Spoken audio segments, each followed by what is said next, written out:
Okay, it's a beautiful spring day, middle of April. Thought I'd do a little walk round, show everyone what's kind of going on here at the moment.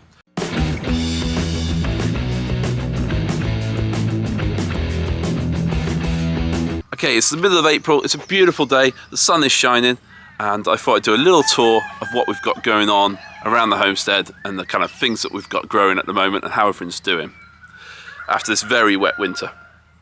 A little bit bittersweet today. The sunshine's lovely, but last night it froze, and I've got loads of trees in blossom, which I'll show you in a bit, and I'm worrying that it's going to really hammer our apple harvest. Obviously, it's not the end of the world. You know, we can still buy fruit and stuff, but it's going to make a big difference to what we can produce ourselves if it has had the blossom, which I think it probably has. So let's have a look. To start with, in the one big greenhouse, we've got my chilies and tomatoes and aubergines. They've really struggled this year. I think it's the compost again. Not that great. I've actually been feeding my seedlings. That's how poor some of the quality of the compost is that I've bought in. I think I need to start making more of my own. Something I've been really kind of trying to gear up to. So a future project is going to be making some compost bins. I've got some other bits and pieces. So I've got some cuttings of perennial kale, which is growing quite nicely. Some other herbs and stuff down here. And then in the actual bed, at the moment, I've got some spinach, rocket, and we've got loads and loads of radishes there as well, which are doing really well. And we've had a cut of those already. Well, we've had a harvest of those already. Really tasty, really peppery and nice. Then back out in the garden, we've got my unfinished greenhouse.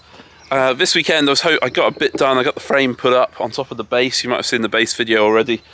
I haven't managed to do much else because it's been proper April weather. It's been lots of showers, been quite cold as well. So I thought I'd kind of try and get that done this weekend if I can, have a few hours at it.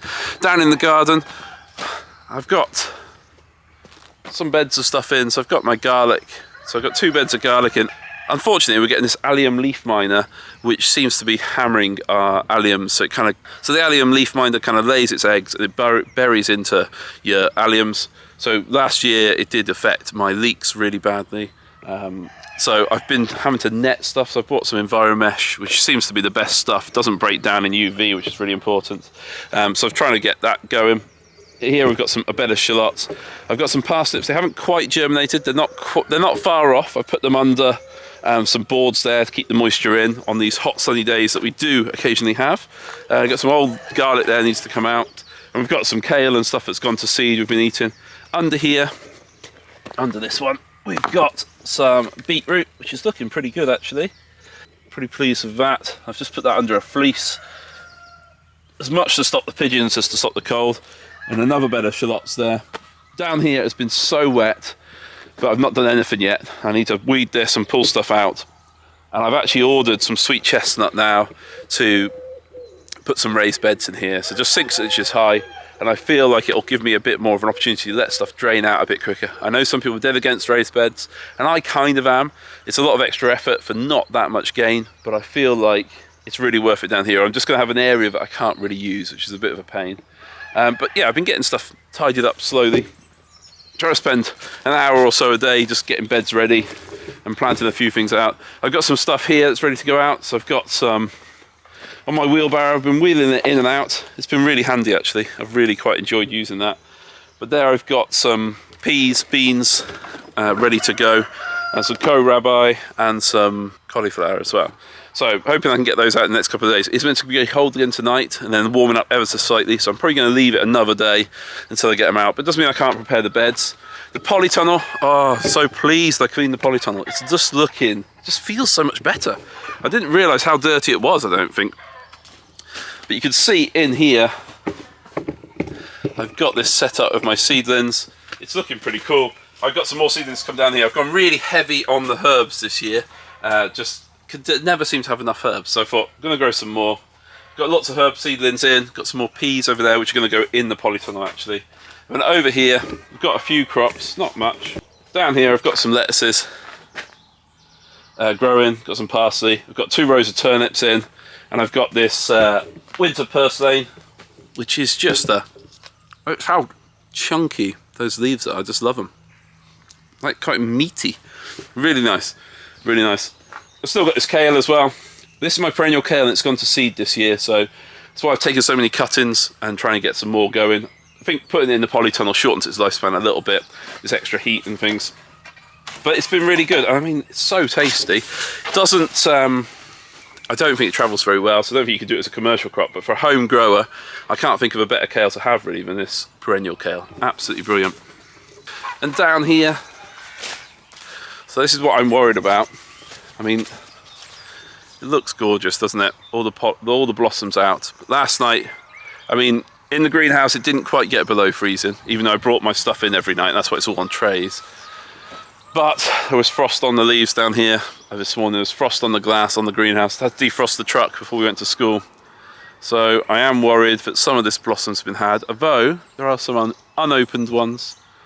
There was loads of bees on this yesterday. So this is a Bergamot russet, one of our favourites and one of the best eating apples we've got. This is our Scotch Bridget, which is our main keeping apple. Again, some are not open, so maybe we got away with it, but I mean, properly, everything is in blossom. Yeah, this is the Discovery. You can see there's a honeybee on it there. Quite happy. There's Christmas Pippin, Worcester. So yeah, whether I get many apples this year, that little cold snap might have just ruined it for us, but we'll see. No point worrying about it just yet.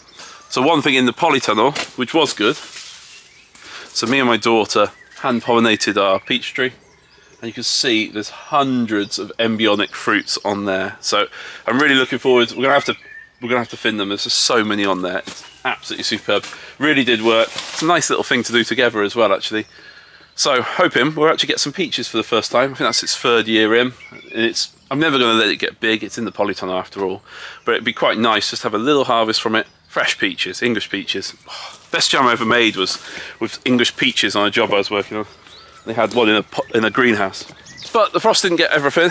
So I mean, this is Merryweather damson, and this flowered a few weeks ago, and it's got lots of little fruits on it now. So I'm hoping maybe we'll get a good crop of damsons. They're the best damsons I've got really, because they're freestone, so when you cut them open, the stone just falls away. So great for preserving and stuff. So some of you might have seen my videos earlier in the year on planting up this area. So I've got my pear trees in, and these new pear trees are just coming to life, as you can see. They've got their leaves just coming out now. My fruit bushes are starting to flower. So my blueberry bushes flowering, as are my currants. My jostaberries come back to life, even though I pruned it really, really heavy. And up here,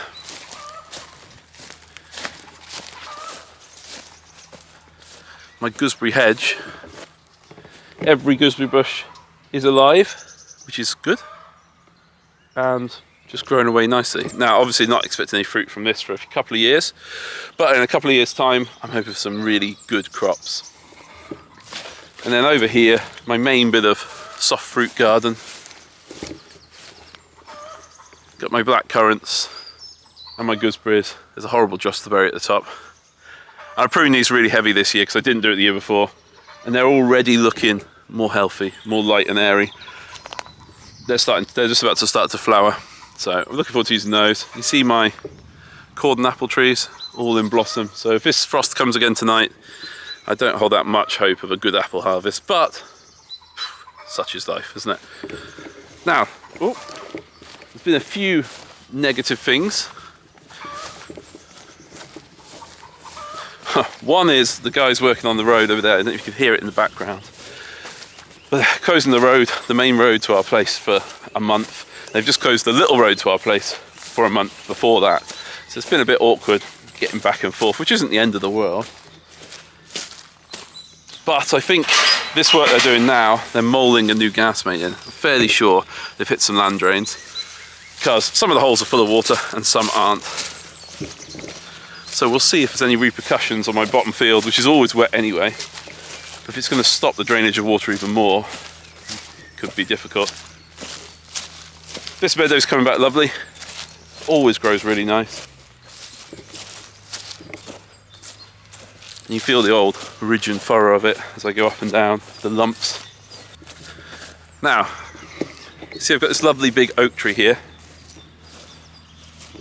Unfortunately, what there normally is another oak tree up the side of it. Not as big, admittedly, but if you look, this one's fallen over. And it's a bit of a gut punch, to be honest. You feel like you're custodian of these trees and these, you know, I didn't plant them. They've been here hundreds of years and it's gone down. And I just feel really rather sad about it, to be honest. You can see, I mean, it's properly damaged it. What it's done is it's just so wet in this bottom field. It's just gone over. That's its roots. And over she's gone. So my plan is to get my brother, because I'm not doing it. It's a bit too risky for me, I think, to be up there. He's a tree surgeon, so not so bad. We're going to pollard this. We're going to take off the big branches. We'll have to log them up, do what we can with them, and then hopefully we'll get some regrowth, but it's never going to be quite the same tree it was, unfortunately. So it just feels a bit of a shame. And of course, you know, I could almost leave it if it wasn't over my main access into this field, which is the other shame. So it's a bit annoying. So yeah, when it comes to this oak tree, let me know in the comments what you do with it. I mean, it seems like such a shame. Obviously it's blocking access, can't make a hole in the hedge elsewhere because it's a hedge. And yeah, it's just a real shame. So let me know in the comments what you do with it. And I didn't get on top of my blackthorn, so I need to do that. It's a job on the job list to do. Got some apple trees and things like this in this little bit of coppice here. Have a look at the willow. Yeah, so desperately need to get rid of this blackthorn out of here and make it more of the willow coppice would be good. And the willows come back nice and strong. So you can see the 2-year regrowth. Look at that, that's looking great. 2 years growth on that. Mad how fast this stuff grows. The 1 year regrowth is doing pretty good. And then I need to get this cleared. It's been too wet. But this is the one I felled this year, the section I felled. Got the firewood to move. Obviously I want to get all the brash out of there to let the shoots come up, and I've got a new toy coming, which is really cool, which might make really good use of all this willow brash and branches. And obviously next year's it's looking good already. The last thing to look at is probably this hedge planted 3 years ago. I mean, you can't believe how quickly this stuff comes on. It's just looking great. And down here, every 7 meters, I planted a damson, a bullace or a plum. So we've got about 15 different trees on an old Brompton rootstock, which is much bigger than the normal rootstock. But look at this hedge. I mean, that is looking awesome. And it's going to crop really well for us and provide lots of benefits for nature and things like that. Yeah, so I need to really get cracking with the garden again. Really pushing this hard this year. I need to get this other greenhouse up and going, get the polytunnel full of different edibles and everything else, and just really double down on kind of self-sufficiency this year. I really want to push it as far as I can and make the most of it, especially with the cost of everything going up. It seems daft not to make the most of what I've got here, especially as I've got all the seeds and everything else. You know, and to push on the other little areas, so like getting on top of this coppice would be a great thing to do, so it feels a bit better. I can get some more willow in there, especially for weaving and things like that. It's a great source of materials to use. There's always something to do. I'd love to get some sheep this year, a few little sheep maybe. Not going all out like I did last time with 35 ewes. That was too much for what I was trying to do as well. But just a few sheep on our 5 acres would be ideal. And I think the kids would love that as well. So yeah, I mean, that was a little tour, little quick walk round. Hopefully next time I'll show you some other bits and pieces. But I hope you've enjoyed this, and see you next time.